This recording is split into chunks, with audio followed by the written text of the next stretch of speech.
Was I wrong for what I did? Honestly, I've replayed it 1,000 times in my head, every single detail, every single word, and still I'm left wondering if I went too far. I mean, she started it, right? She tried to ruin my life, my reputation, everything I had worked so hard for, all because of her own insecurities and twisted sense of entitlement. So, when I finally had the chance to turn the tables, to make sure everyone knew the real her, the truth she so desperately tried to bury under a mountain of lies, I took it.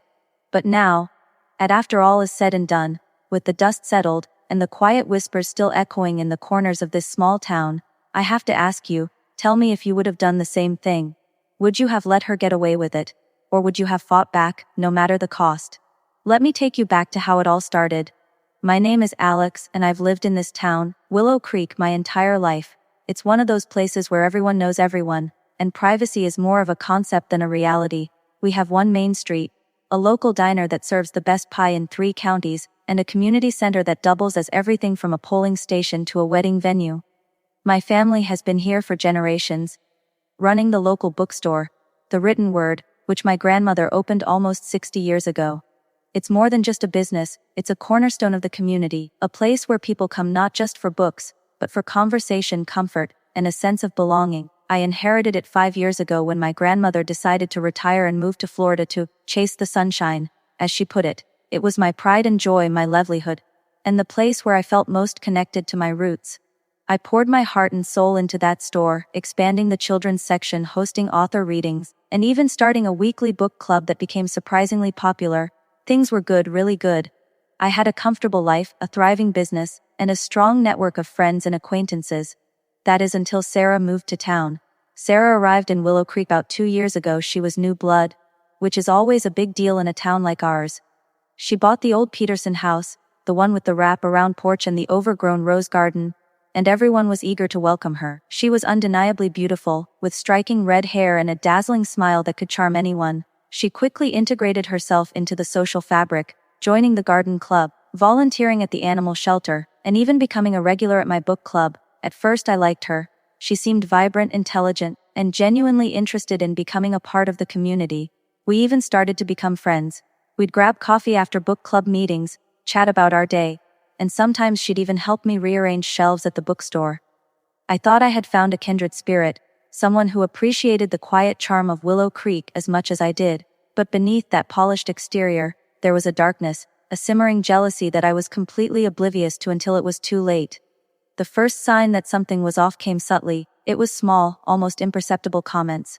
She'd compliment my store, but then add a backhanded remark like, "It's so quaint," though I imagine it must be hard to keep up with online retailers. Or she'd praise my book club, but then suggest, maybe we should try some more modern literature. Some of these classics can be a bit dusty. I brushed them off, thinking she was just trying to be helpful or offering constructive criticism. I've always been open to feedback, and I genuinely believed she had the best intentions. I was naive, I see that now. Her comments started to become more frequent, more pointed, and always delivered with that same sweet smile that made it impossible to call her out without feeling like I was overreacting. Then, the whispers started. It began with small things. A customer would ask me if I was feeling all right, because they heard I'd been bit under the weather. Or someone would inquire if I was having trouble with my suppliers, because they heard I was struggling to keep popular titles in stock. These were all completely false. I was perfectly healthy, and my inventory was always meticulously managed. When I asked where they heard these things, the answer was always vague. "Oh, just around." Or, "Someone mentioned it." It took a while for me to connect the dots, to realize that these rumors weren't just random gossip. They were targeted, insidious little jabs aimed directly at me and my business. The situation escalated dramatically when the library committee announced that they were looking for a new vendor to supply books for their annual summer reading program. This was a huge contract for any local business, a guaranteed influx of revenue, and a fantastic way to solidify my bookstore's reputation as a community pillar. I had been supplying books for the program for the past 3 years, and it had always been a smooth, mutually beneficial arrangement.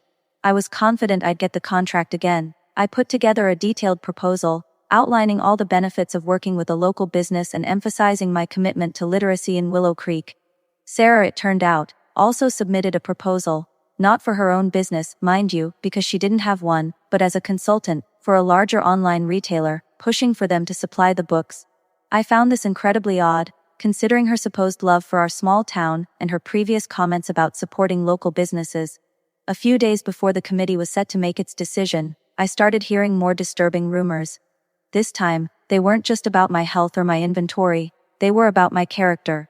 People started asking if it was true that I overcharged my customers, or that I was rude and dismissive to children who visited the store. One particularly nasty rumor even suggested that I was intentionally ordering books with inappropriate content for the children's section. This was absolutely outrageous, a blatant lie designed to destroy my reputation and, more importantly, to sabotage my chances of getting the library contract. My heart sank. I knew exactly where these lies were coming from. Every single person who brought up these rumors mentioned hearing them from Sarah, or someone who heard them from Sarah. Her sweet smile now seemed like a mask, hiding a venomous intent. I confronted her, of course. I invited her for coffee, trying to keep my voice calm and reasonable, despite the churning anger in my stomach. I laid out everything I had heard. The rumors about my health, my business, my character, and the fact that they all seemed to lead back to her. She looked genuinely shocked, her eyes wide and innocent. "Alex, how could you possibly think that?" "I would never! I'm your friend!" she exclaimed, her voice laced with feigned hurt. She even shed a few tears, claiming she was just misunderstood, and that people were twisting her words. I, being the eternally optimistic and perhaps a little too trusting person I am, almost believed her, almost. But the sheer volume and maliciousness of the rumors, coupled with her sudden interest in taking over the library contract, made it impossible for me to fully accept her innocent act. I told her that I hoped it wasn't true, but that these rumors were causing real damage, and I asked her to be more careful with her words. She promised she would, and for a brief moment, I thought perhaps I had misjudged her. I hadn't. The very next day, a prominent member of the library committee, Mrs. Gable, called me to say that my proposal had been rejected. The reason? Concerns about your business practices and your reputation within the community. My blood ran cold. The rumors had worked. Sarah had succeeded in poisoning the well, in destroying my credibility with the very people who had trusted me for years. To add insult to injury, the committee announced that they had chosen the online retailer Sarah was consultant. For I was devastated, not just for the lost business, but for the betrayal, for the malicious way Sarah had systematically dismantled my reputation. It felt like a punch to the gut, a betrayal of the trust I had placed in her. That's the situation I was in, and I had to make a choice. I was reeling from the loss, from the injustice of it all. My business was suffering, my reputation was in tatters, and the townspeople, once so friendly and supportive, now looked at me with a mixture of pity and suspicion. Before I tell you what happened next, I want you to pause and comment below what you would have done in my shoes. Would you have just let it go, swallowed your pride, and tried to rebuild from scratch? Or would you have found a way to expose the truth, to make sure everyone knew what kind of person Sarah really was? I chose the latter. I wasn't going to stand by and let her destroy everything I had built. I wasn't going to let her rewrite my story with her lies. I decided that if she wanted to play dirty, then I would too, but with one crucial difference: I would use the truth. I knew that in a small town like Willow Creek, information travels fast, and secrets rarely stay buried for long. My goal wasn't just to clear my name, but to ensure that Sarah's true character was revealed to everyone who had fallen for her charming fuckhead. I needed a plan, a way to expose her without stooping to her level of malicious gossip. I wanted undeniable proof, something that would resonate with the townspeople and make them see through her act. My first step was to gather evidence. I started by subtly asking around, talking to people who had interacted with Sarah, paying close attention to any inconsistencies in her stories or any patterns of behavior that seemed off. It quickly became clear that I wasn't the only one who had experienced her subtle manipulation. Several people mentioned how Sarah would gently suggest things that subtly undermined others, always with that sweet, innocent smile. She was a master of passive aggression, a puppeteer pulling strings from the shadows. I also remembered a conversation I'd had with a mutual acquaintance, an older woman named Martha who was a pillar of the community and had a reputation for knowing everything that happened in Willow Creek. Martha had once mentioned in passing that Sarah had a colorful past before moving to town. At the time I hadn't thought anything of it, but now it felt like a crucial piece of the puzzle. I decided to pay Martha a visit. I brought her a fresh batch of her favorite lemon poppy seed muffins from the local bakery and sat down with her on her porch swing, carefully steering the conversation towards Sarah. Martha, with her keen eye for detail and encyclopedic knowledge of local happenings, quickly picked up on my true intentions. She looked at me with knowing eyes and a gentle smile. "So, you've finally seen through her, have you, dear?" she asked. My heart pounded. Martha then proceeded to tell me things that made my blood run cold. Sarah, it turned out, had moved to Willow Creek under a cloud of scandal from her previous town.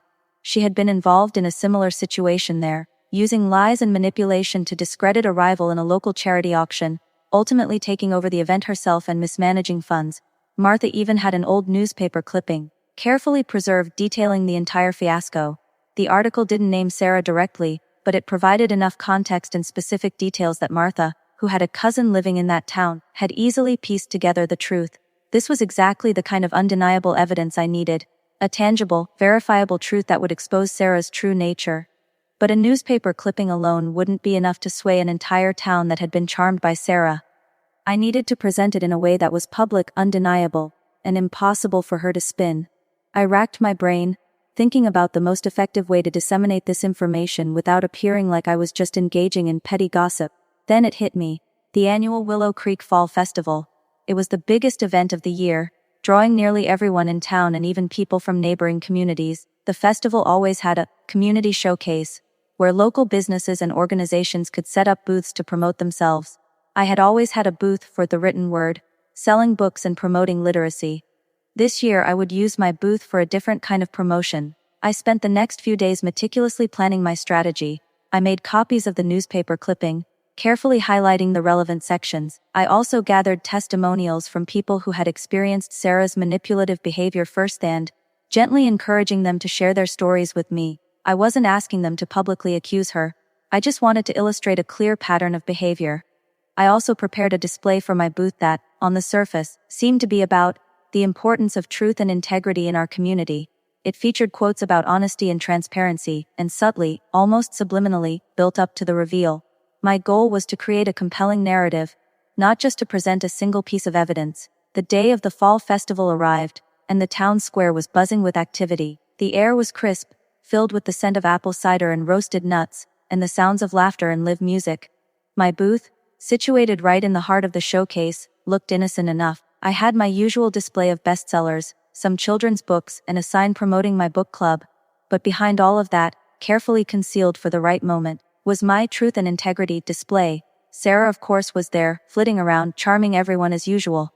She even stopped by my booth, flashing her dazzling smile. "Alex, dear, how wonderful to see you. Are you enjoying the festival?" she cooed, completely oblivious to the storm that was about to break. I returned her smile, a tight, controlled expression, and told her I was indeed enjoying it, and that I had something particularly interesting planned for later in the day. Her brow furrowed slightly, a flicker of suspicion in her eyes, but she quickly dismissed it, probably thinking I was just trying to attract more customers. As the afternoon wore on, the crowd around my booth grew.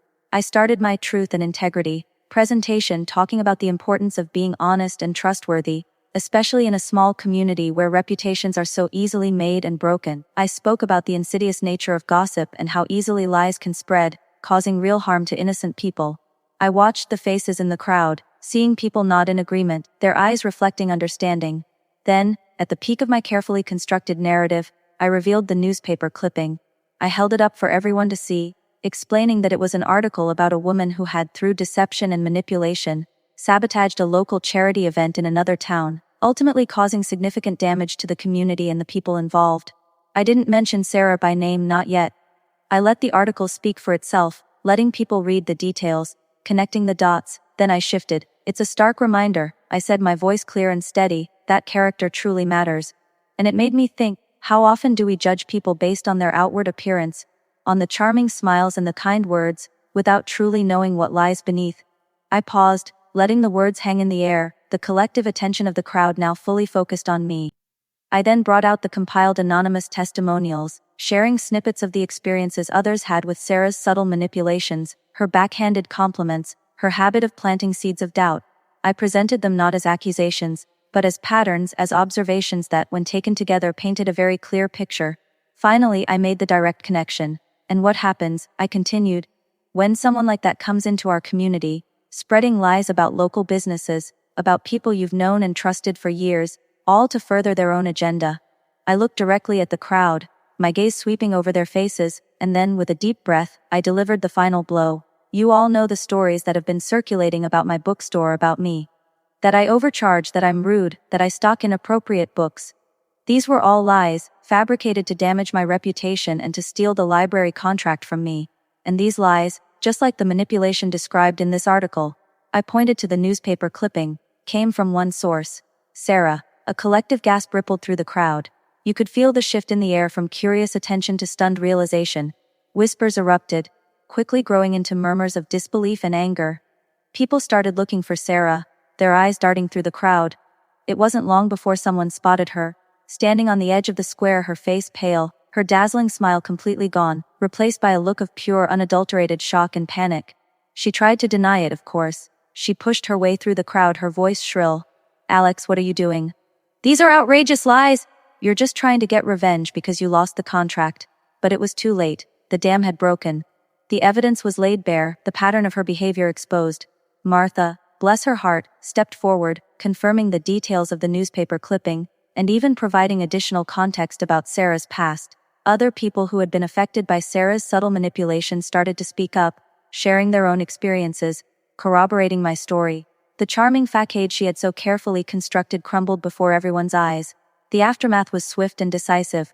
The library committee, upon learning the full truth and seeing the evidence, immediately rescinded their contract with the online retailer and apologized profusely to me, offering the contract back, which I graciously accepted. Sarah, shunned by the very community she had tried to infiltrate and manipulate, packed her bags and left Willow Creek within a week. Her departure, as quiet and unassuming as her arrival, had been grand. No one saw her off, no one wished her well. The Peterson house went up for sale a few days later. Life in Willow Creek slowly returned to normal, or at least a new normal. My reputation was not only restored but solidified, reinforced by the town's collective understanding of the truth. The written word thrived, becoming more than just a bookstore. It became a symbol of honesty and resilience in the face of deception. The experience taught me a valuable lesson about trust, about the power of truth, and about the importance of standing up for yourself, even when it feels daunting. It also reminded me that while small towns can be breeding grounds for gossip, they are also fiercely protective of their own, and the truth in the end always finds a way to surface. So, that's my story. I fought back, not with lies or petty gossip, but with undeniable truth, and I made sure the whole town knew her truth. I made sure she couldn't hurt anyone else with her manipulative games. Looking back, I don't regret it. Sometimes, you have to fight fire with fire, or in this case, fight lies with truth.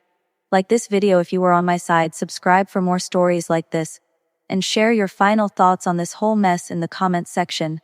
I'll see you all in the next story.